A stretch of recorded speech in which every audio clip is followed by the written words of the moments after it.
She's an executive with over 20 years experience in leading innovation and large-scale initiatives in healthcare, technology, nonprofits, and financial services.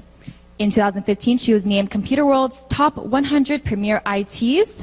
She's currently the Global Head of Innovation and Digital Business Centers of AIG. Faye Sahai believes that innovative companies need to do one thing better, and that's execution. There are a lot of ideas, and the difference is how you execute and the speed of your execution.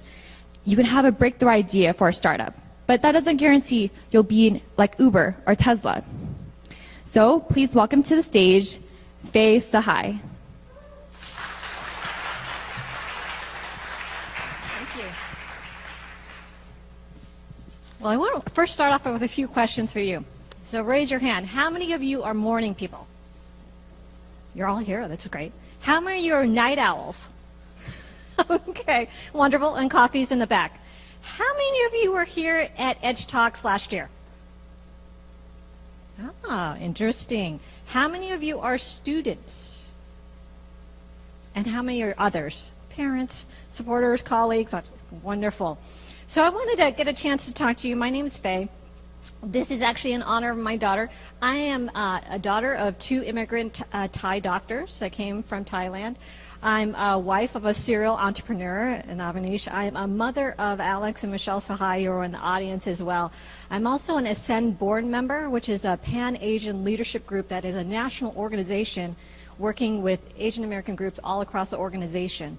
And as you look at it, some of the challenges we face as Asian Americans here is we think if we work really hard, we'll get recognized for it. And what we find is that as far as kind of the number of ranks and the percentages in management, leadership, and board levels is very small and not what it should be where we are is sort of important. So championing some of that. You might have recently saw some of the Economist articles, Wall Street journals on some of the studies we've done in that area. So I think this is a kind of an interesting challenge. And today I'm going to talk about kind of what I talk about is the knots of life.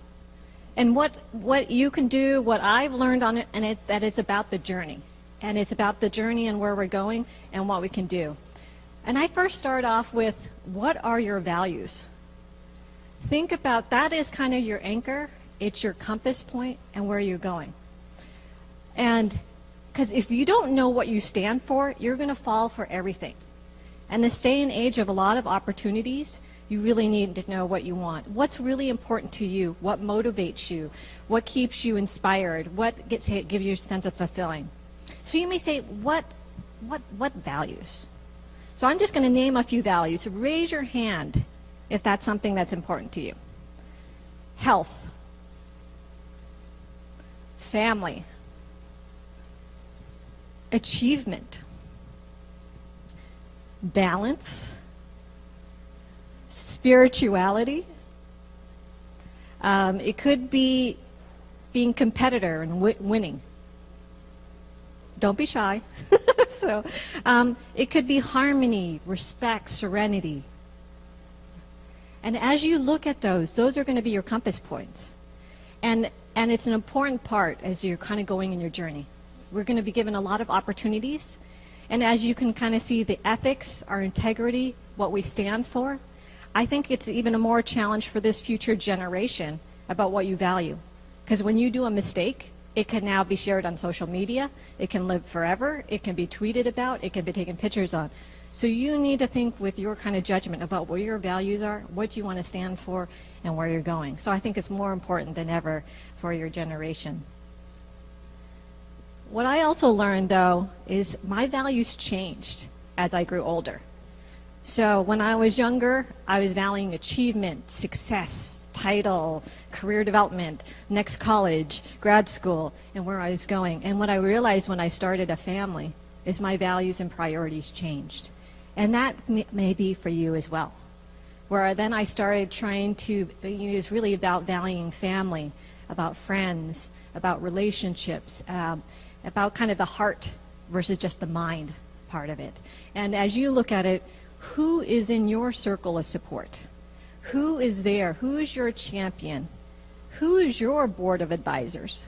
And those are very important things. As you hit a challenge, a bump in the road, a knot on your rope, who's there to support you, to tell you they're honest, to not just be your yes man, but to say, I may not know the answer, but what about this? So think, we create all these teams and friends and everything like that, but who is your board of advisors? Another kind of important lesson I learned is, everyone says, get a mentor. How many of you have mentors out there? Great. I recommend get lots of mentors. There's different mentors. Mentors for work, career, for your function, for your, maybe you're studying in a certain area. It might be a professor, it might be a parent, might be any number of things. But get different types of mentors. It might be a mentor kind of more for your personal things. And how many of you have sponsors? Very few. But that is actually not uncommon. Because what's the difference between a sponsor and mentor? Does anyone know the difference between a sponsor and mentor? So the difference between a sponsor and mentor is a sponsor can actually help promote you or get you to the next level. So it might be a professor that can get you into the next class. It might be a dean. And for some of you working, it might be a manager, an executive that's at the promotion table. And those are different than mentors, so they're kind of advise you, but not necessarily have the ability to influence and promote you. And you need both. I learned that the hard way. I thought if I just worked really hard at work, I would just get promoted. But what I didn't realize is you have to work hard, use your influence, get sponsors, advocate for yourself, speak up. So as you look at that, make sure you're getting your kind of sponsors and mentors and the like, because they're going to be your guides. I've done a lot of different kind of careers. I've worked in Deloitte Consulting. I've worked at Blue and Shield, Kaiser, AIG now, Charles Schwab. I've had many careers. Some would just say I'm unfocused. And some would say it's just, to me, it's a journey. It's kind of a life journey, and every opportunity I looked at and just said, is it a right fit for me? And is it an opportunity? So I went from financial institutions, trading on the floors, working New York hours at getting up at 5:30 in San Francisco time, and then I got an ulcer. I'm like, gosh, maybe this is not the right fit. I was unhappy. I was making a lot of money, getting promoted, but I was unhappy. So it was really challenging my head, but not my heart. And so from that, I realized, that's not the right. And then I kind of went the extreme opposite. I actually started doing international nonprofit. Amazing, working with the UN, traveling around the world, working with kids, trying to get the children's rights PD. So that dealt with my heart. I was so overjoyed from the heart. But it was hard because I wasn't getting paid much, so it was hard to pay for it. So it was like I swung to the kind of extreme. And then I went to business school because I just said, what do I want to do? I want something that appeals to my heart and my head. And from that, I went to Deloitte and Management Consulting. I got to explore a lot of industries, a lot of functions and careers. And then, then I kind of evolved. And that's where all of us are on that journey. You're going to evolve. I think with the next generation, you're going to have multiple careers. You're actually going to be studying probably for a career that doesn't even exist now. Like when I was studying in school, data scientist didn't exist. Informatics courses didn't exist. And that's one of the hottest careers right now. So the biggest thing you have to learn is agility. You're now a lifelong learner, whether you're a student now or an other, as we categorized before. So as we kind of look at that, there are definitely things that are going into that, and always keep your eyes open.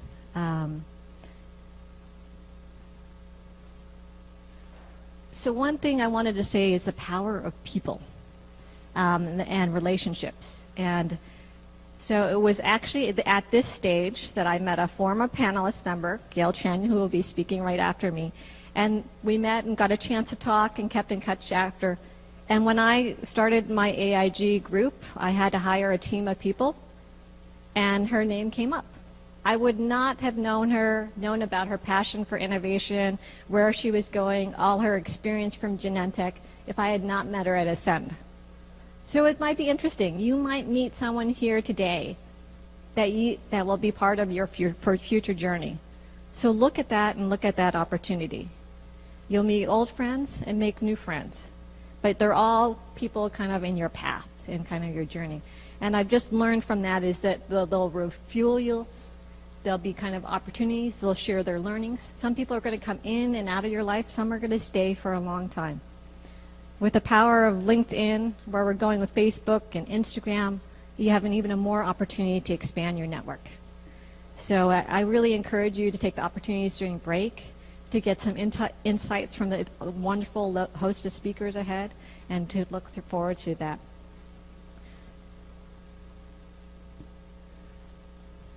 So the one thing I wanted to emphasize, it is really about the joy of your journey. Where you are with your values, using that as a compass point, where it is your circle of support, and those guides that are along the way when you're lost. And it's where you're going to take your journey, and as far as where your map is, where your goals are, where you want to go. And it's also going to be your dashboard. I also just say that we're in a hard-driven kind of society, is you need to take care of yourself, believe in yourself, and progress on from that. And then be okay that there might be a few detours. And there's a reason sometimes one door closes and several will open. And as you get closer, you might say, like, you hit a no. And I think culturally, no's or sense of failure is very hard for us. But say that no is getting you now closer to another yes. As we look at it, whether it was Edison, and other Franklin trying to do inventions, they tried it hundreds and hundreds of times. And they said that they just got enthusiastic, that just got them closer to success. You're going to hit many no's or many challenges, but what we've learned is you have to be resilient. Silicon Valley, we have an opportunity and actually a culture that says it's okay to fail, move on to the next. But you're not going to always hit that kind of culture. You're going to be in companies that's going to be very challenging to risk. But you got to appreciate the journey and not just the destination. So I just wanted to kind of close with that and see if there were any kind of questions or comments if we had a little bit more time. But I don't know if it's part time. Okay. Any questions or comments? I know it's early on a Saturday. Did this resonate with anyone? Anyone want to share kind of their experience?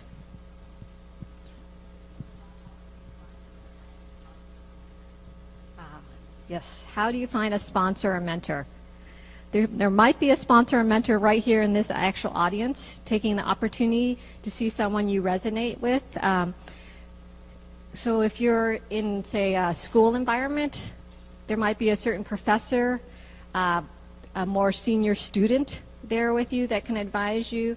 But there needs to kind of be a chemistry, a kind of comfortness. Someone that you respect, that is possibly doing something that you're very interested in. And I would just approach them. I would first not say, hey, do you want to be my mentor for life? That might be a little intimidating.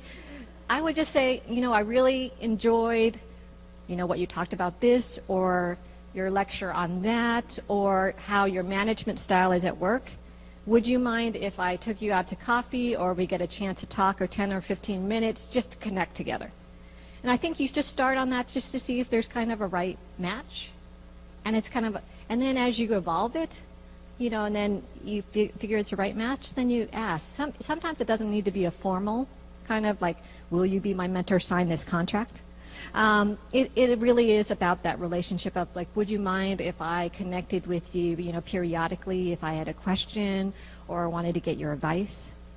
Some in schools are more formal, and also in companies that actually have a formal agreement.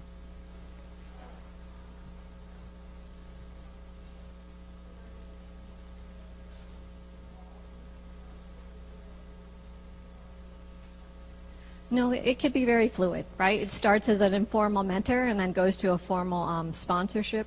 I would want to say that the sponsor actually has influence in your trajectory, right? They can either promote you, they can get you in that course, they can overview your dissertation. So that's like the particular nuance, and they can evolve.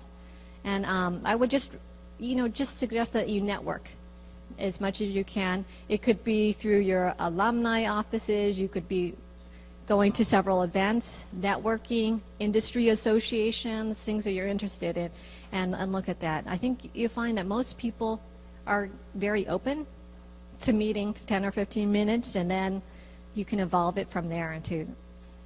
So, any other questions or comments? Yes, and all the way in the back. You have to stand up and raise your voice so we can hear you.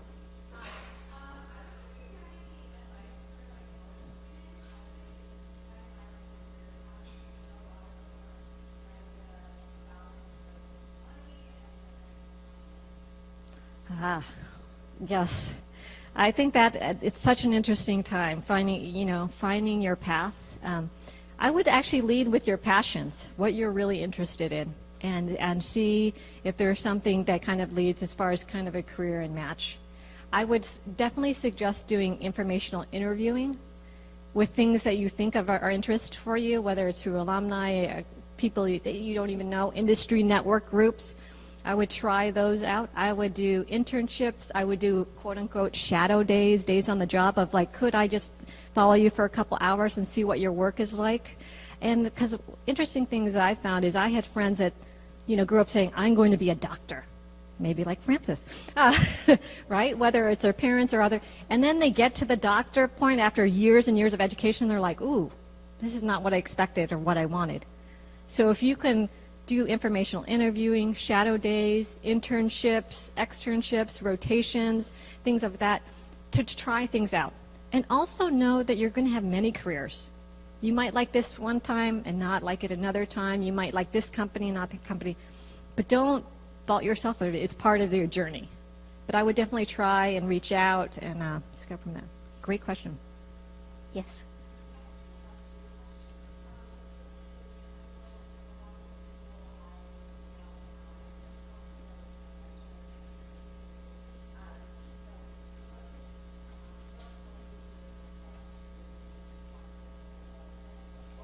Wonderful. Oh. No, that is a wonderful question. So kind of being a great mentee or sponsoree is really just, you first started off with, you have such a respect for the individual, their time, their profession, and where they're going. So I love when they're very organized.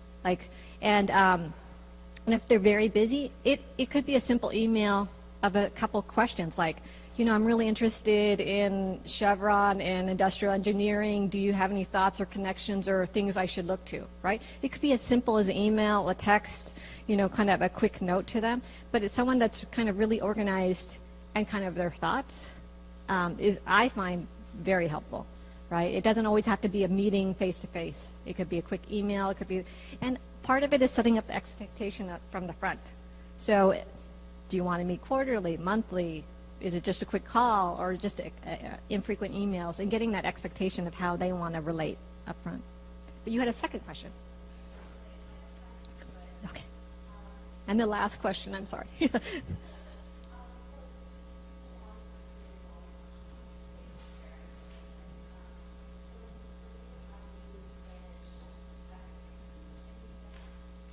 Yeah, my husband's laughing at me right now.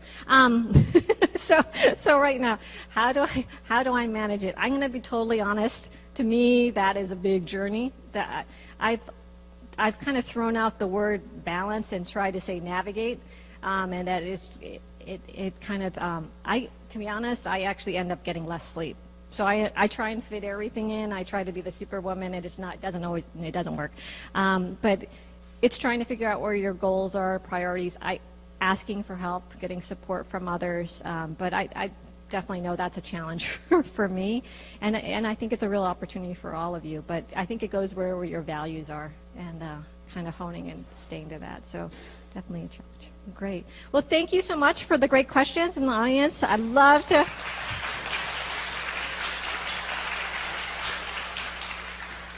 And